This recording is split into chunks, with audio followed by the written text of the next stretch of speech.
దేవుని నామమున స్తోత్రములు. మీకందరికీ నా హృదయపూర్వకమైన వందనములు. Praise the lord. దేవుడి దినమంతా కృపతో నింపారు. గడిచిన దినాలు కృపతో నింపారు. ఈరోజు పునరుద్ధాన ఆరాధన దేవుడు మహిమకరంగా జరిగించారు.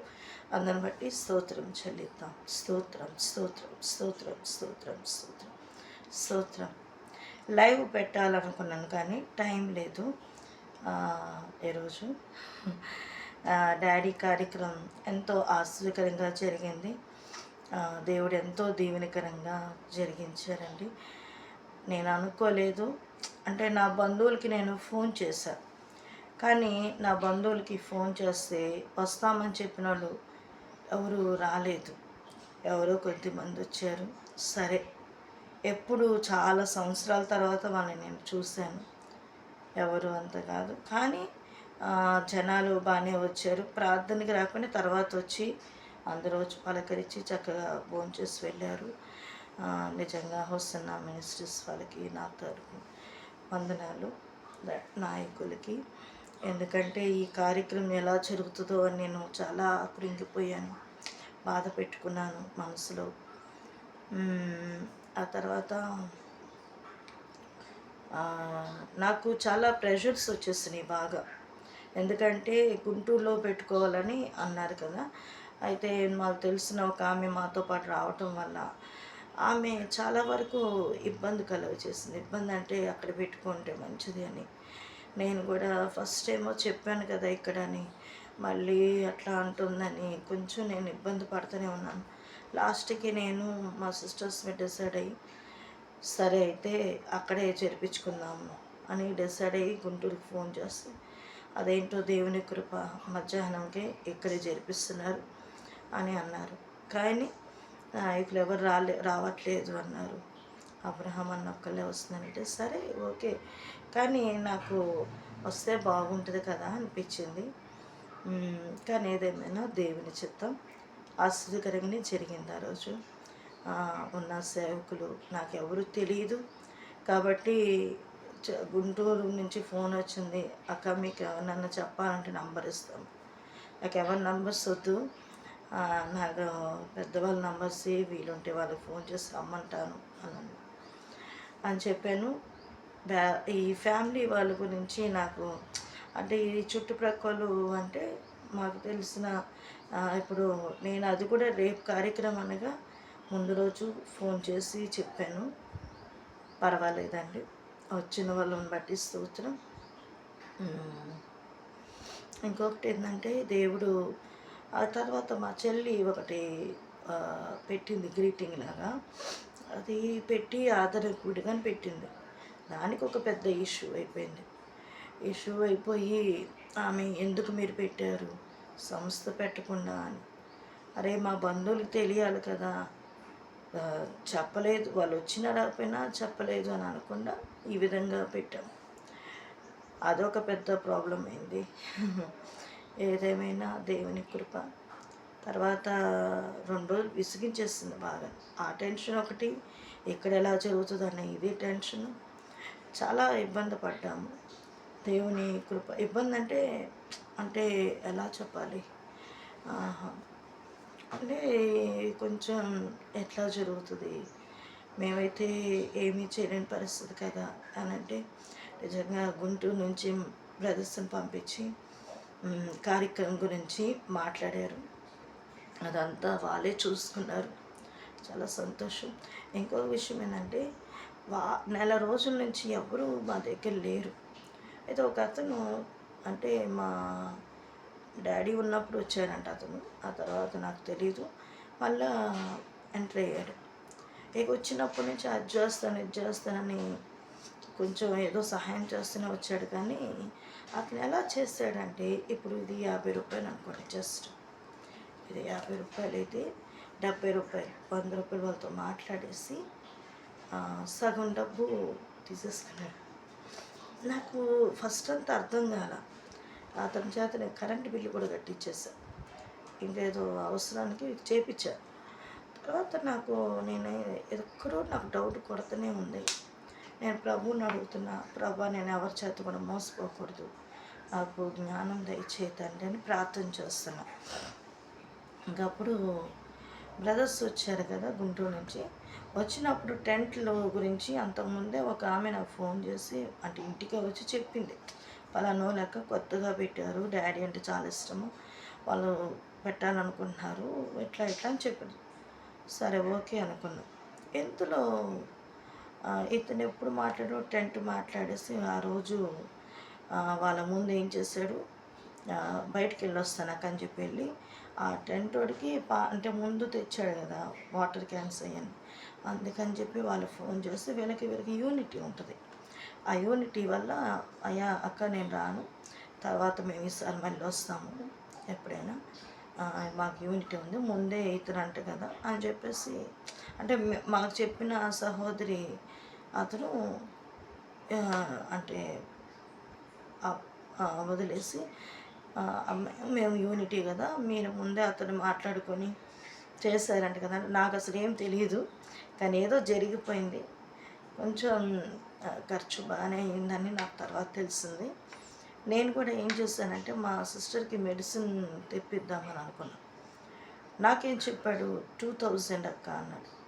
నేనేం చేశాను, స్కానర్ పెట్టి ఫస్ట్ అన్న, స్కానర్ పెట్టించి చేస్తే ఎంత అండి 1000 ఎంతో, వీడెంత నొక్కేయాలనుకున్నాడు.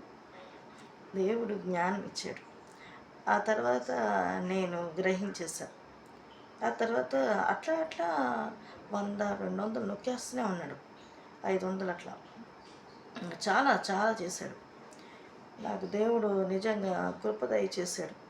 ఇక తర్వాత మొన్న ఫోటో డాడీ ఫోటో అది ఇచ్చాము, ఇస్తే ఇప్పటివరకు రాలేదు.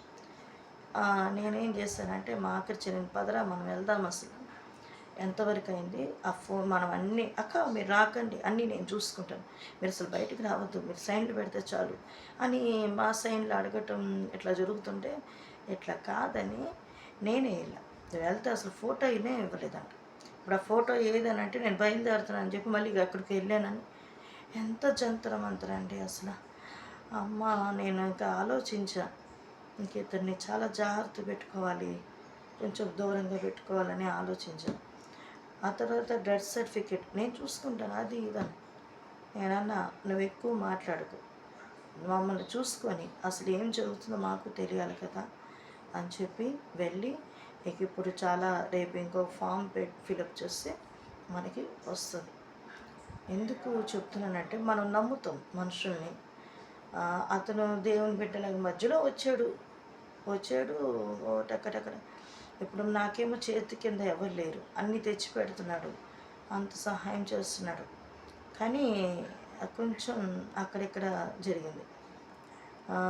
నేను 4 రోజులు అక్కోళ్ళ దగ్గర ఉన్నాను. ఏం చేసేవాడా, ఏం చేయదు, ఏదో అవసరాన్ని బట్టి వచ్చేవాడు. అతను అవసరం బట్టి వచ్చి చేశాడు, మళ్ళీ ఇప్పుడు లేదు. కానీ ఏదేమైనా పని మాత్రం చేశాడులే. అంటే 200, 300 పోనీ తింటే తినే, కానీ యథార్థంగా ఉంటే కొంచెం మనకి బాగుంటుంది. ఓకే, ఇంకా మనం కూడా జాగ్రత్త పడాలని నాకు కూడా అనిపించింది. దేవుడు జ్ఞానం ఇచ్చాడండి. అసలు డాడీ ఎలా జరిపించారు ఈ తెలంగాణలో, కొంచెం జ్ఞానంగా ఉండాలి, లేకపోతే మనల్నే చాలా ఇదిగా ఉంటుంది. నేను వెళ్ళి అన్ని కనుక్కొని అంత చేశాను. వెళ్ళాలి ఇంకా, మనమే వెళ్ళి కొంచెం సహాయం ఎవరన్నా తీసుకొని. ఇంతవరకు మాకు బయట ప్రపంచం తెలియదు, డాడీ ఒక్కలే ప్రయాసపడేవారు కాబట్టి నిజంగా ఇప్పుడు ఆయన విలువేందో నాకు ఇప్పుడు బాగా తెలుస్తుంది. ఎందుకంటే మమ్మల్ని అసలు బయటికి రానిలేదు, ఏది మాకు తెలియనిలేదు.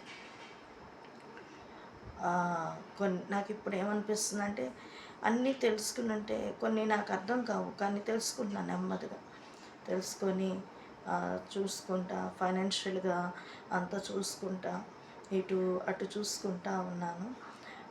దేవుడు నాకు కృప దయచేస్తున్నాడు, అందరిని బట్టి స్తోత్రములు.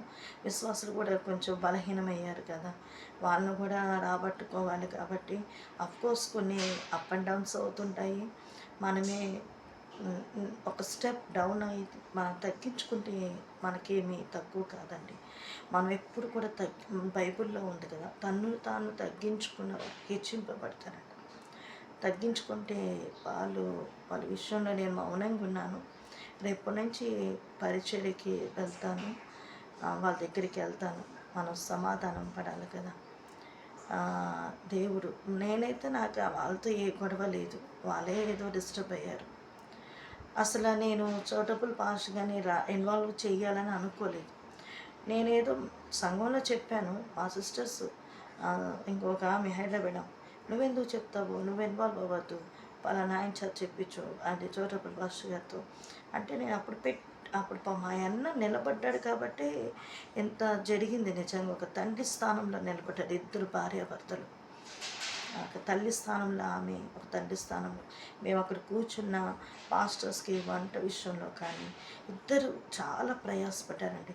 ఎండలో వచ్చారు వాళ్ళు. సమాధి దానికి కూడా నన్ను పిలిచారు. విశ్వాసులకు చెప్తే ఎవరు పట్టించుకోలే. ఇక నేను ఆలోచించే సమాధి దగ్గర అయితే అసలు అక్కడ మెయిన్ సమాధి దగ్గర కొంచెం ఆ రోజంతా నేను ఉండిపోయిన టైల్స్ దగ్గర పిలిచారు పాస్టర్ అన్న పిలిచారు. వెళ్ళాను. ఎవరు రాలేదు. మా సిస్టర్స్ని రమ్మన్నా వాళ్ళు రాలేదు. ఇక నేను వెళ్ళి అలాగే దగ్గరుండి మా నాన్నది టైల్స్ వేపించేసి సాయంత్రం వరకు ఉండి ఆ రోజు ఇంకా సాయంత్రం శుద్ధీకరణ ఆరాధన అది చూసుకొని ఆ టయానికి ఒక 10 నిమిషాల ముందు వచ్చేసి గబగబా స్నానం చేసి మళ్ళీ ప్రార్థనలో ఏకీభవించడం దేవుడు సహాయం చేశాడు. ఇంకో విషయం అంటే నా గొంతు చాలా ప్రాబ్లం వచ్చింది. అంటే మాది ఫిల్టర్ పాడైపోయింది. సాగర్ వాటర్ కూడా పెట్టించడానికి దేవుడు సహాయం చేశాడు. అది ఎప్పటి నుంచో 3 సంవత్సరాల నుంచి ఉంది. అయితే అందరూ బయట వాళ్ళందరూ పట్టుకున్నాక మాకు బోర్ నీళ్ళు అయిపోయింది. అయితే చెప్పాను కదా ఈ బ్రదరు ఇతను కొంచెం పాలిటిక్స్లో కొంచెం ఉంది. అంటే పాలిటిక్స్ అంటే సెక్యూరిటీ అక్కడ ఆయన కొంచెం బాగా దగ్గరుండి చేస్తున్నాను. అందుకు ఈ వాటర్ ఇట్లా రావాలి మనకి అని అంటే సరే అక్క అని చెప్పేసి చూశాడు. చూసి మాట్లాడి అప్పటికప్పుడు మనకి వాటర్ రానిచ్చారు. ఏమైందంటే ఫిల్టర్ పాడైపోయింది. ఈ వాటర్ బాటిల్స్ బయట నుంచి తెప్పియటం వల్ల ఈ వాటర్స్ వల్ల గొంతు బాగా చేంజ్ అయిపోయింది. చాలా ఇబ్బంది అయింది.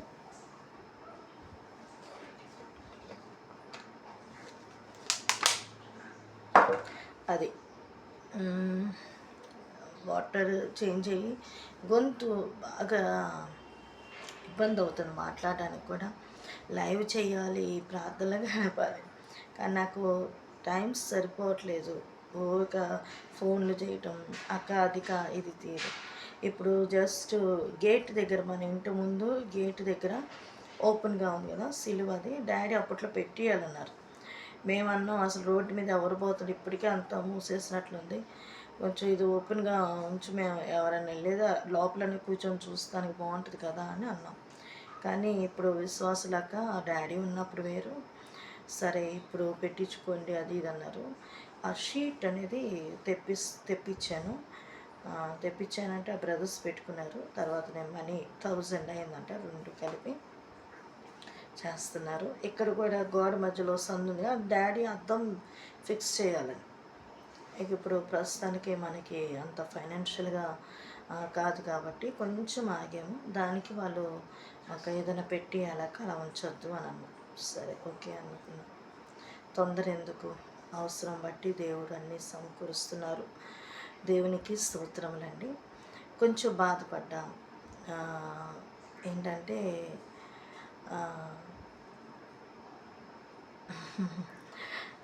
బాధ అంటే నా హెల్త్ విషయంలో బాధపడ్డాను. దేవుడు నాకు ఆరోగ్యం ఇచ్చారు, దేవుడు సమాధానం కూడా ఇచ్చారు. అందరిని బట్టి స్తోత్రం. దేవుడు నాతో ఒక మాట తరచూ ఈ మాటలు చెప్పమని ఆశిస్తున్నారు. నేను ఎవరిని ఉద్దేశించి కాదు, కానీ ప్రభువు నాతో ఊరికే మాట్లాడమని ఈ మాటలు చెప్పమని అంటున్నారు. నా వాయిస్ కొంచెం ఇబ్బందిగానే ఉంది, కానీ అయినా నేను మాట్లాడతాను. దేవునికి స్తోత్రములు. వాక్యం వరకు నేను మళ్ళీ ఒక వీడియో చేస్తాను. ఇక్కడ మనం చూస్తే ఈ నల్గొండలో దేవుడు కృప దయచేయాలండి. ప్రార్థన చేయండి. నా హెల్త్ విషయం కూడా ప్రార్థించండి. నా ఇద్దరు సిస్టర్స్ కూడా దేవుడు ఆరోగ్యం ఇవ్వాలి.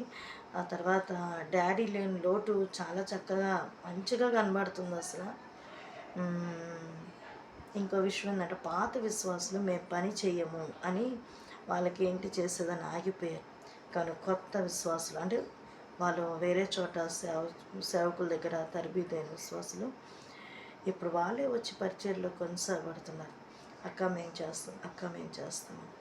దేవుడు ఒక ద్వారం ముయ్యబడితే 7 ద్వారాలు తెరవబడితే అని మన దైవజనులు అన్న మాట అది రుజువవుతుంది. ఆ తర్వాత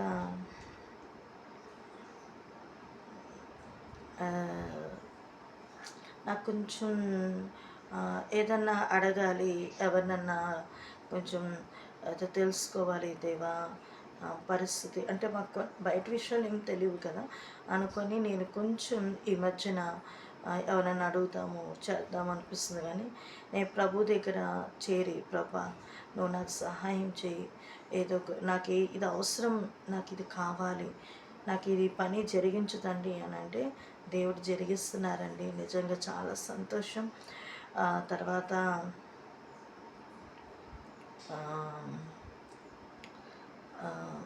నా హెల్త్ వైజ్గా కూడా దేవుడు సహాయం చేశాడు, ఆరోగ్యం ఇచ్చారు. నా ఇద్దరు చిన్నలు కూడా కాపాడుకుంటున్నారు. అందుని బట్టి స్తోత్రములు.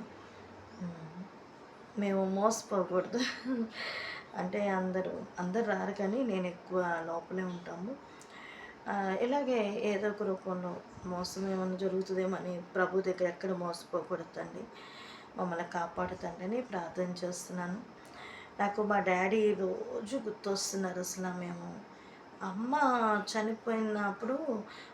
చనిపోయినా కూడా డాడీ మాకు అమ్మ ఫోటో తెచ్చిన అది ఎక్కువసేపు అంటే కొంచెం అది వేరు, ఏదో ఒకటి తీసుకొని రావటం. ఆ తర్వాత మమ్మల్ని కొంచెం ఇబ్బందులు పడ్డాములే. ఇక ఈ ఇదిలో పడిపోయాం కదా, మేము ఇబ్బందులు పడతాం కొంచెం ఏదో డిస్టర్బ్ అయినా కూడా తర్వాత మళ్ళీ సెట్ అయిపోయాం.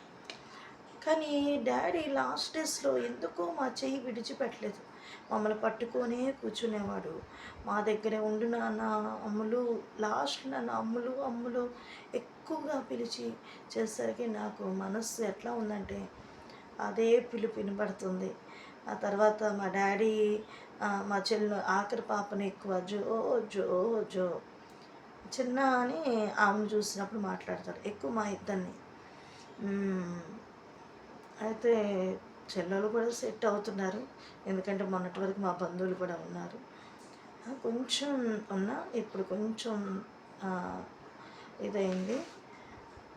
అయితే ఒకటి ఆయన ఎప్పుడూ బయటికి వెళ్ళిపోతూనే ఉంటాడు కాబట్టి అది కొంచెం మాకు ఆ డాడీ బయటికి వెళ్ళారు అనే ఇదితో ఉంటున్నాము. దేవుని కృపండి నిజంగా. డాడీ లేని లోటు నిజంగా ప్రభువే మమ్మల్ని, ఆయనే మాకు తండ్రిగా ఉండి మమ్మల్ని ఆదరిస్తున్నారు. అందరికీ స్తోత్రములు. మరి ముఖ్యంగా నాయకులందరికీ నా హృదయపూర్వకమైన వందనములు. నా తరపున ఏమన్నా బాధ కలిగి ఉంటే, బాధ ఏం కాదు కానీ ఏమన్నా మా కుటుంబం తరపున ఏమన్నా మిమ్మల్ని బాధ పెట్టుంటే క్షమించండి. ఎందుకంటే నేను బాధ పెట్టేంత మా కుటుంబం ఏమీ లేదు. నా కుటుంబాన్ని దేవుడు ప్రతిష్టతలో నిలబెట్టారు మా నాన్నగారు. అఫ్కోర్స్ అతను మా నాన్నగారు నిజంగా ఇప్పుడు ఆయన ప్రార్థన ఎప్పుడు మిగతా రోజుల్లో ఎప్పుడు కర్ర పట్టుకొని తిరుగుతూ ఉంటాడు మందిరంలో, టక్క టక్క శబ్దం మందిరంలో తిరుగుతూ ఉంటాడు. శబ్దం లేదు అంటే ఏంటి డాడీ అని చెప్పి చర్చిలోకి వెళ్ళి ఆ రూమ్లోకి వెళ్తా, ఆ గేట్ డోర్ ఉంటుంది కదా, ఆ ఎంట్రన్స్ డోర్ తీస్తే మోకరించి ప్రార్థన చేసుకుంటూ మోకాల మీదే ఉంటాడు, మంచం మీద ఇట్లా తల పెట్టుకొని ప్రార్థన చేసుకుంటూ ఉంటాడు. లేకపోతే చర్చిలో ఆ కుర్చీలు ఉన్నాయి కదా, దాని మీద ఇలా పడుకొని పులిపీఠం మీదే అలా పడుకొని చాలాసేపు ప్రార్థన చేసుకున్నాడు మోకాల మీదే. ఎప్పుడు పైన కూర్చొని ప్రార్థన చేసినట్లు నాకు తెలియదు. మమ్మీ కూడా అంతే, మోకాల మీద కాకపోయినా అమ్మ కింద కూర్చొని ప్రార్థన చేస్తాం. ఇక మనం అనుకోండి అప్పుడప్పుడు అప్పుడే మంచం మీద అప్పుడప్పుడు చేస్తుంటాం. అది మొన్న ఒకసారి ప్రార్థన చేస్తుంటే నాకు డాడీని గుర్తు చేశారు. పెద్దోళ్ళు వాళ్ళే మోకాళ్ళ మీద ఉంటే ఓకే మంచం మీద కూర్చొని ప్లీజ్ యేసయ్యా నా హెల్త్ బాగాలేదు తండ్రి అని అంటే అప్పుడు దేవుడు క్షమించాడు నిజంగా. ఎందుకనంటే ఒక్కోసారి కానీ వాళ్ళు చాలా ఉజ్జీవంగా యాక్టివ్గా ఉన్నాడు మా నాన్న చనిపోయేంత వరకు కూడా.